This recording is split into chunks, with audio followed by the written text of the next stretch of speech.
Assalamualaikum warahmatullahi wabarakatuh.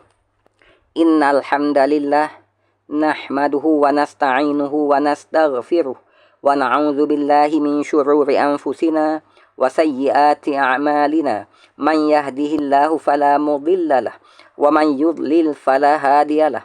Wa asyhadu an la ilaha illallah wahdahu la syarikalah wa asyhadu anna Muhammadan 'abduhu wa rasuluh. Wa ba'du.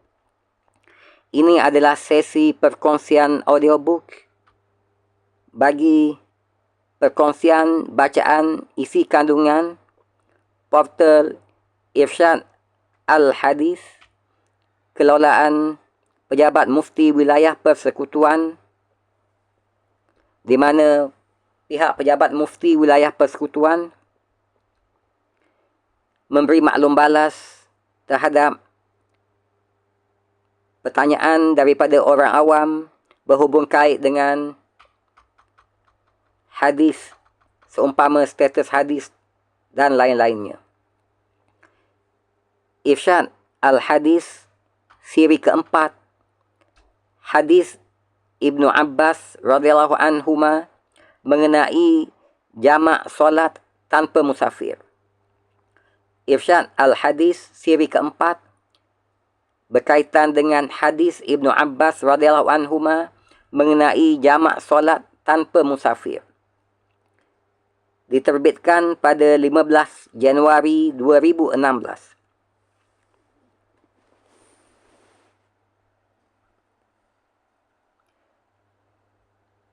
Soalan: apakah dibolehkan untuk menjamak solat selain bermusafir?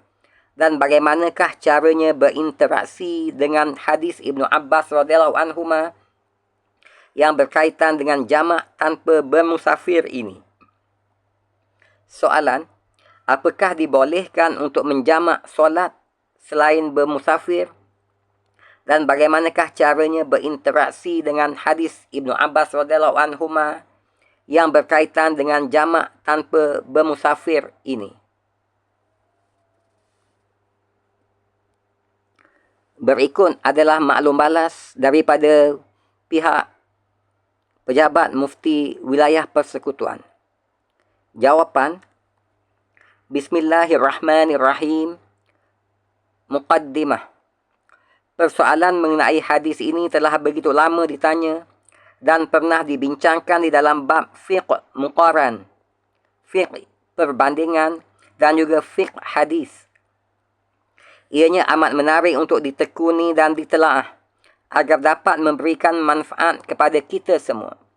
Kami kemukakan berkenaan syarahan dan tafsiran serta pendapat para muhaddis dan fuqaha mengenai isu ini. Pertama, sudut pandang hadis. Hadis yang ditanyakan itu adalah hadis sahih yang telah diriwayatkan oleh Al-Imam Muslim rahimahullah. Hadis ini telah disebutkan oleh para ulama berkenaan dengan maksudnya. Hadisnya ialah: Shalla Rasulullah sallallahu alaihi wasallam az-zuhra wal 'asra jami'an bil Madinah fi ghairi khaufin wala safarin. Qala Abu Zubair, fasa'altu Sa'idan lima fa'ala dhalik, faqala sa'altu ibnu Abbasin kama sa'altani, faqala arada an la yuhrija ahadan min ummati. Maksudnya, Rasulullah SAW telah bersolat zuhur dan asar, yakni secara jamak di Madinah, dalam keadaan tiada ketakutan dan juga tidak bermusafir. Telah berkata Abu Zubair radhiyallahu anhu, aku telah bertanyakan Sa'id radhiyallahu anhu, mengapa dilakukan sebegitu? Maka jawab Sa'id, aku telah bertanyakan Ibnu Abbas radhiyallahu anhuma soalan seperti yang kamu tanyakan. Maka jawab Ibnu Abbas, Rasulullah SAW menghendaki untuk tidak menyusahkan umatnya. Hadis riwayat Muslim, hadis nombor 705. Dalam riwayat yang lain pula, ada menyebutkan Rasulullah SAW menjamakkan, yakni menghimpunkan antara Zuhur dan Asar, Maghrib dan Isyak di Madinah bukan dalam keadaan takut dan juga bukan dalam keadaan hujan. Al-Imam Al-Bukhari rahimahullah juga meriwayatkan sebuah hadis yang berkaitan dengannya dan ianya juga dari jalan Ibnu Abbas radhiyallahu anhuma.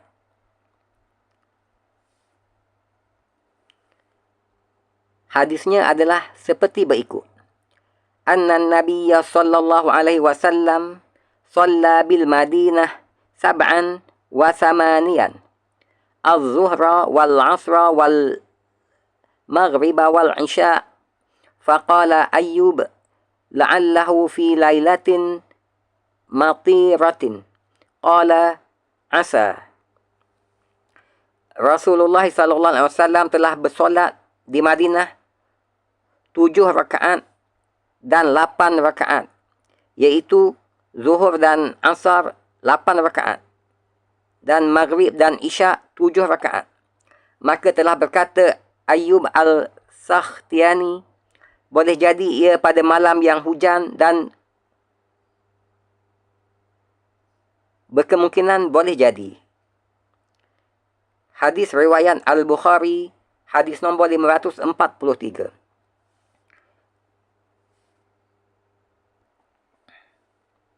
Hadis ini kami katakan seperti berikut. Pertama, hadis yang dinukilkan di atas menjadi asal atau hujah kebolehan jamak, yakni menghimpunkan dua solat bagi orang yang bermukim.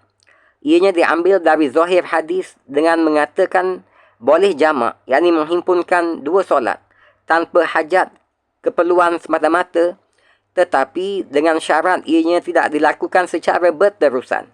Ini merupakan pendapat Ibnu Sirin, Rabi'ah, Ashhab, Ibnu Al-Munzir, Al-Qaffal, Al-Kabir, dan dihikayatkan oleh Al-Khattabi daripada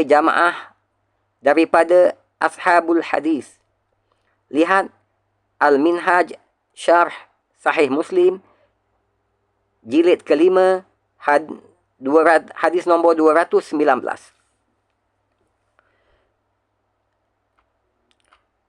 Mantuk lafaz zahir ini bahawa Nabi SAW jamakkan, yakni himpunkan solat tanpa sebarang keuzuran, dan mafhumnya juga bahawa ketakutan, hujan dan musafir adalah jenis-jenis keuzuran dan dibenarkan untuk solat secara jamak, yakni menghimpunkan dua solat.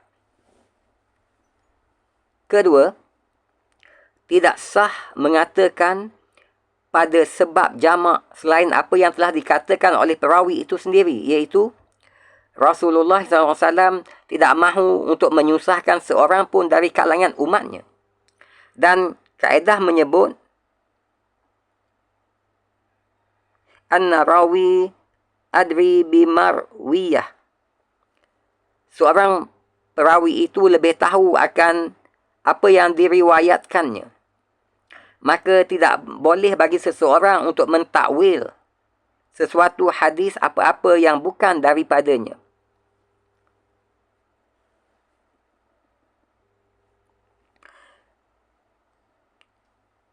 Berkata Al-Imam An-Nawawi rahimahullah, pandangan ini dikuatkan oleh zahir perkataan Ibnu Abbas radhiyallahu anhuma yang menyatakan baginda Nabi SAW tidak mahu menyusahkan umatnya dan tidak diilahkan dengan penyakit dan tidak pula selainnya. Lihat Al-Minhaj Syarh Sahih Muslim, jilid 5, 219.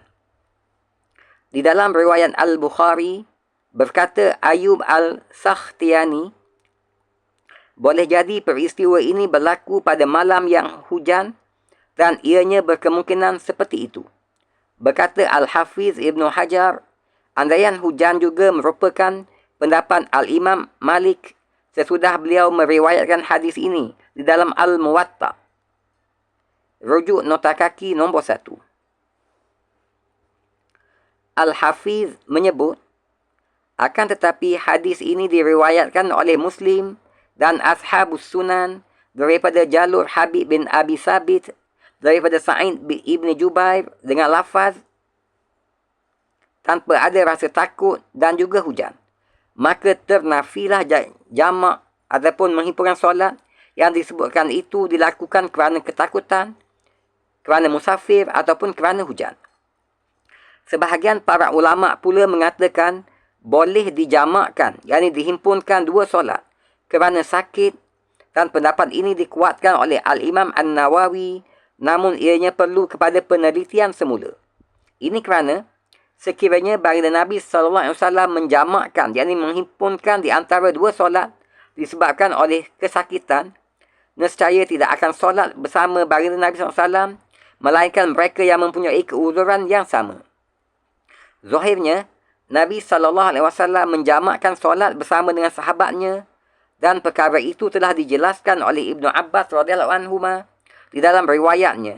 Lihat Fathul Bari, jilid kedua, muka surat 33.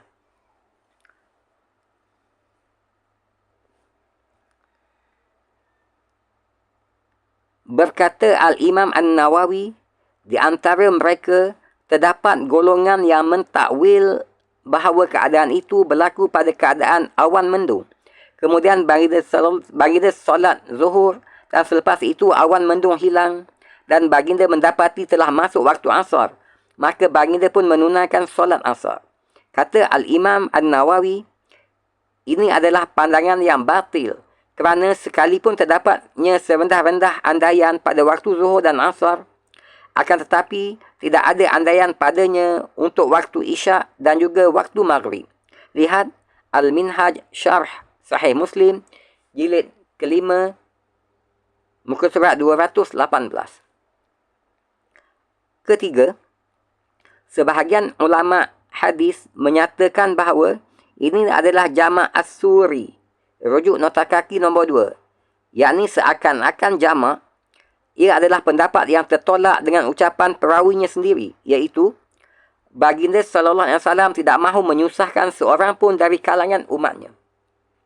Berkata Al-Hafiz Ibn Hajar, tidak sesuai untuk kita meletakkannya sebagai jamak suri, yang seakan-akan jamak.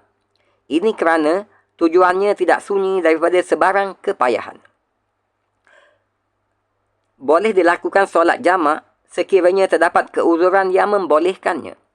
Sakit itu adalah satu keuzuran, dan bila terdapat kepayahan, maka dibolehkan untuk orang yang sakit menjamakkan solatnya. Ini merupakan pendapat Al-Imam Ahmad bin Hanbal dan juga Ishaq. Lihat Al-Minhaj Syarh Sahih Muslim, jilid kelima, muka surat 218. Keempat, dibolehkan jika terdapat keuzuran yang membolehkannya untuk melakukan jamak. Dibolehkan jika terdapat keuzuran yang membolehkannya untuk melakukan jamak. Sakit itu adalah satu keuzuran, dan apabila terdapat masyaqqah, yakni kepayahan atau kesulitan, dibolehkan untuk orang yang sakit menjamakkan di antara dua solat. Hujan, sejuk yang melampau, angin yang kencang, dan jalan yang becak, ini semua adalah keuzuran yang dibenarkan untuk menjamakkan solat. Ibnu Mulaqqin rahimahullah berkata, ulama berbeza pendapat dalam mengatakan kebolehan untuk menjamakkan solat kerana hujan. Al-Imam Asy-Syafi'i dan jumhur membolehkannya pada solat-solat yang boleh dijamakkan padanya, iaitu zuhur dan asar dan maghrib dan isyak. Manakala Al-Imam Malik hanya mengkhususkan pada waktu maghrib dan isyak sahaja. Lihat Al-I'lam bi Fawaid Umdah Al-Ahkam, jilid 4, muka surat 80.